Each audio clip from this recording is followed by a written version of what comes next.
President Donald Trump, welcome to the program. How are you feeling about tonight's vote, sir? Well, I hope it's going to be good. I'm hearing good things. I hear that somebody said they're all red hats out there, so that's usually a good sign. And hopefully we can do very well tonight. I hope so. You know, we have voters right now, Mr. President. They're in their cars in Virginia and Vermont. The polls are going to close in about 25 minutes in those states, and in North Carolina in about an hour. What do you want to tell those voters, some of whom are not sure whether they should vote? They're on the fence. They're thinking of Nikki Haley. What do you want to tell those folks? Well, I want to say very simply that, we have a theme. It's called Make America Great Again. We've never had a worse president. You know that better than anybody. The worst we've ever had by far, in my opinion. He's a danger because he can't put two sentences together, and yet we're dealing in a world with nuclear weapons and some very smart people that are controlling those nuclear weapons. We have to make our country strong. We have to close our borders. We have to bring back our economy because outside of the stock market, which a lot of people say that's a lot because of me. If you look, when my poll numbers go up, the stock market goes up, and the poll numbers have been going up a lot. But we have a bad economy. We have inflation that's absolutely destroyed the middle class. You take a look at what's happened with the middle class. Well, we have probably 43% inflation. So no matter what they've made, they're way behind what they should be. And we have a military that needed help. I got it help. We had the biggest embarrassment of in my opinion, in the history of our country with Afghanistan, the way that was done. It was a complete surrender. We left $85 billion worth of equipment behind. These are all things I have to say. By the way, dead soldiers, hostages behind. You take a look at what happened. That was the worst event, I think, and most embarrassing event in the history of our country. And because of that, Russia went in. This would have never happened to Ukraine. It would have never happened. You and I have talked about it a lot. Zero chance. And Israel was attacked. Zero chance. Iran was broke under me. I said to 44 countries, you buy oil from them, you don't do business with the United States. That included China. Nobody bought oil. Iran was broke. They had no money for Hamas. They had no money for anything, for Hezbollah. No instruments of terror. They didn't have any money. They were broke. And none of these things would have happened. We wouldn't have had inflation because they kept energy at $40 a barrel. I kept it low. It went up right after me because of their stupid policies. It went up to $100 a barrel. And what we're going to do is we're going to bring it back. We're going to close the border. We're going to drill, baby, drill. We're going to get inflation down. We're going to cut into that 40%. And we're going to have an economy again, and we're going to be respected again, because right now we're not respected anywhere in the world. We're laughed at. It's a joke. And we were, 3 years ago, we were respected as much or more than we were ever respected as a country before. So we're going to do those things, and we're going to make America great again, Mark. Mr. President, one of the most vile campaigns, and you called them out a long time ago, are the media campaigns against you. They bring on these people who say the most vile things over and over and over again. I mean, their audiences are fairly small. But still, it's just endless propaganda. Some of these people used to work for you. Some of these people used to cheer you on. I mean, what do you make of these people? The references to Hitler and dictator. I go, my God, what the hell is wrong with these people?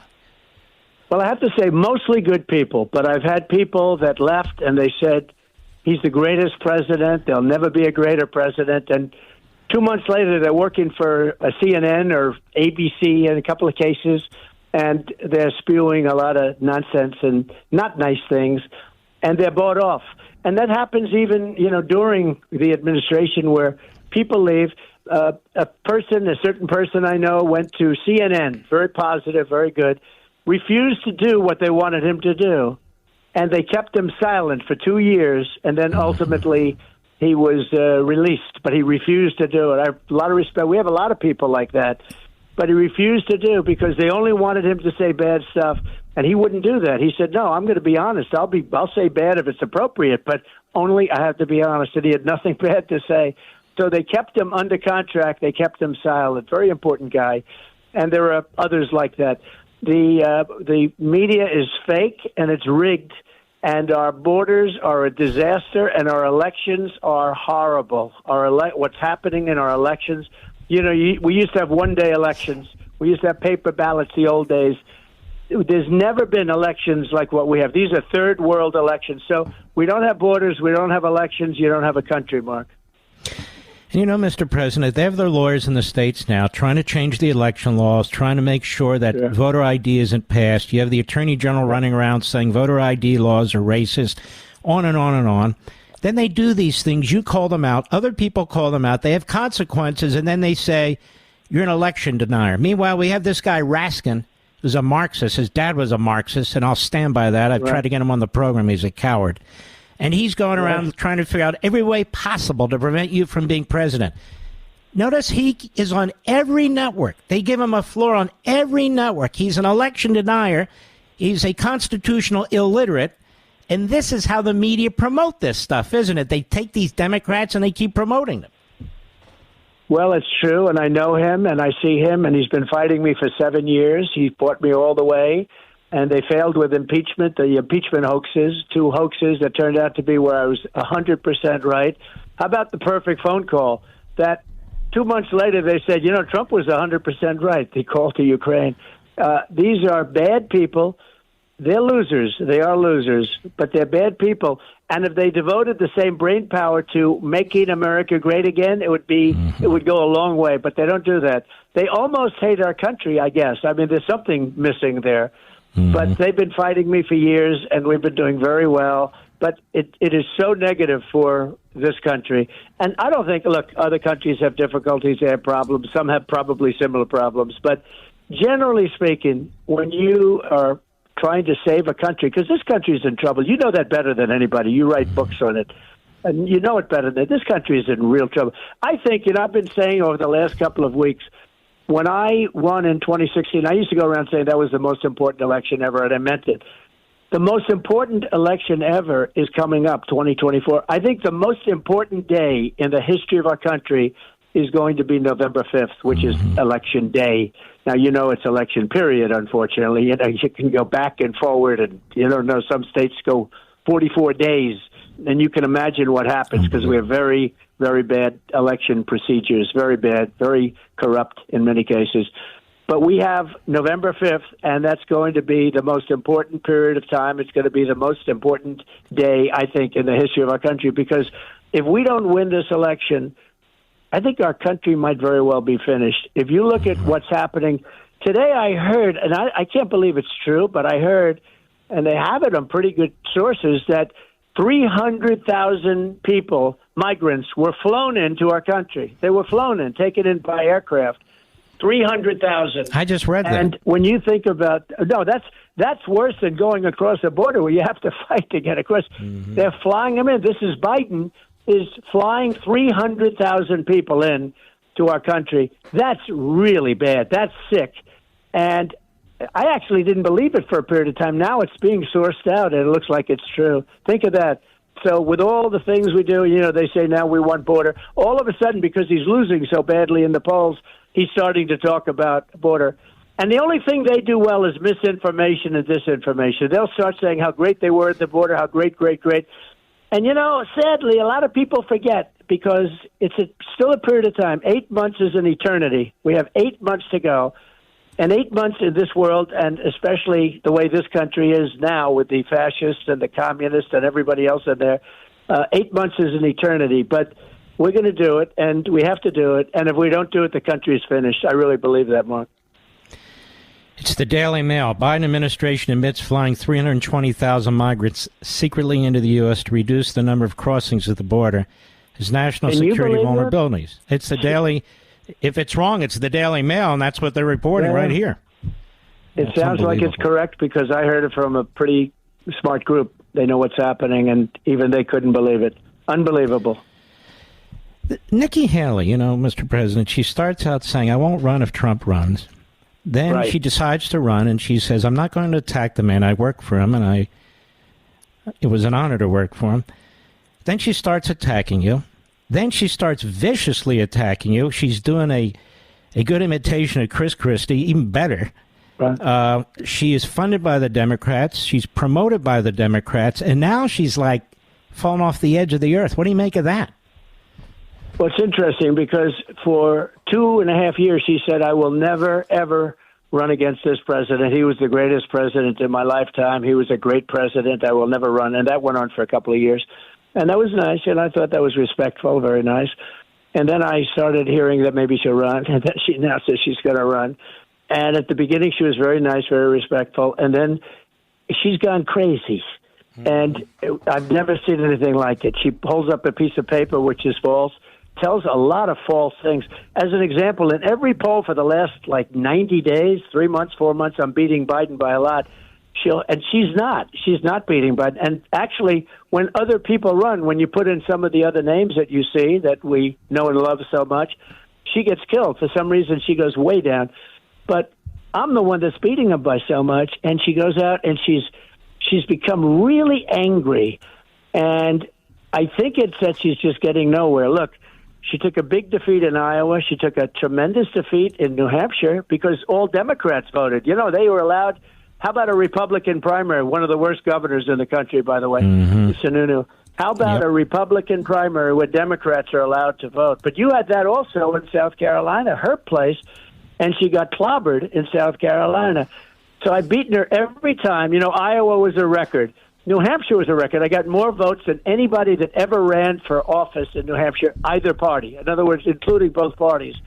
And, you know, those are some pretty storied names like John F. Kennedy and lots of others. I mean, I got more votes than anybody. And then Nevada was the same thing. We set a record. And we set a record in South Carolina. We set a record everywhere we've been. And she'll go out. I don't know if you remember the event in Iowa, the first one, where DeSantis was in. And he actually came in second place. I was way out ahead, but he was a distant second. And the fight was for second place, and she came in third by, a lot of votes, 4,000 votes. And she runs up on the stage and starts claiming victory. And he didn't know what hit him. He couldn't believe it. And that was a big deal. You know, who was going to come in second? And it was actually a very big deal psychologically. And I could just see this guy. He said, hey, we won. We came in second. And she's standing on stage claiming victory. Now, she's gone haywire.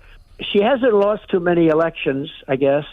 And she's getting nowhere. She's actually going down. Her numbers are going down. So, and she's a very angry person. So we'll see if she straightens out. Maybe she will. I mean, when she says things like you're going to violate the Constitution, you were president for 4 years. You upheld the Constitution. You defended the Constitution. You appointed constitutionalists to the court.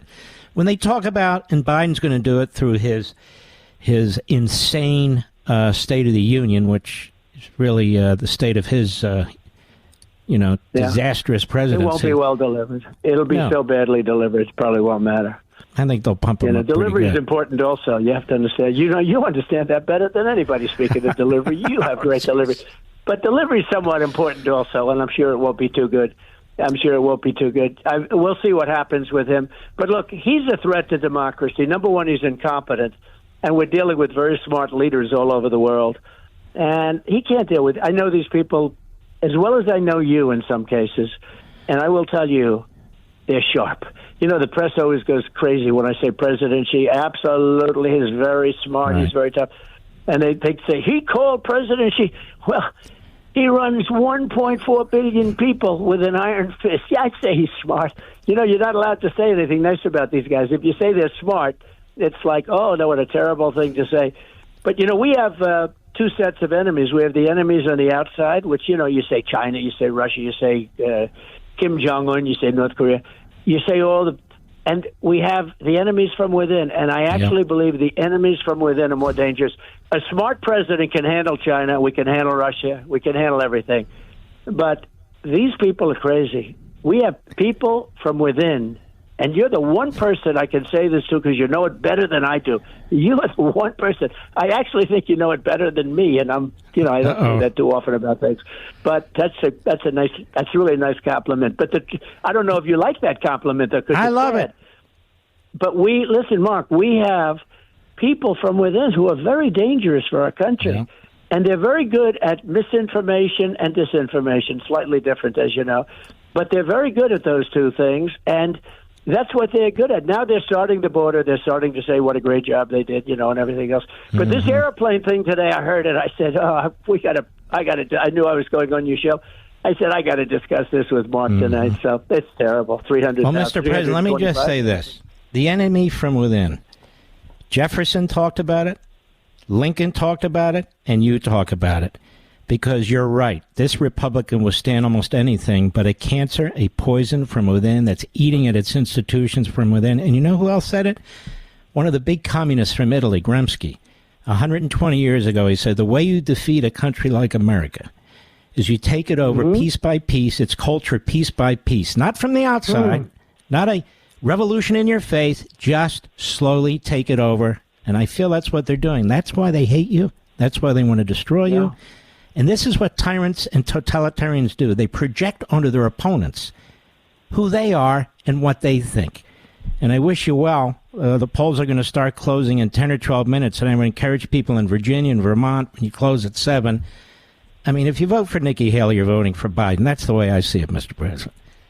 Well, the Democrats are funding her. That's where she's getting her money. And she's, Gavin, I have a name for him, Gavin Newscomb. So Gavin Newscomb, because that's what he is, Gavin said that she's our best surrogate. In other words, to the Democrats, she's better than anybody else. They're funding her. She's got no money from the Republicans anymore. They're funding her, and perhaps that's why she's gone off the wagon. I've never seen. She got so angry. She's a bitter person. I never saw her as that. Very angry. But she's, it's always nice to be winning because you don't tend to be so bitter that way. But we'll see what happens tonight. This is called Super Tuesday for a reason. It's super because a lot of states. And I think we're going to do really well, Mark. And I'll give you all the credit because you'll be my last call before those polls. So I'll give you all that credit. Okay, I'll say you're the reason. Well, God bless you, Mr. President, and good luck. We're going to be watching. Thank you, Mark. All right, take care of yourself. He's hilarious.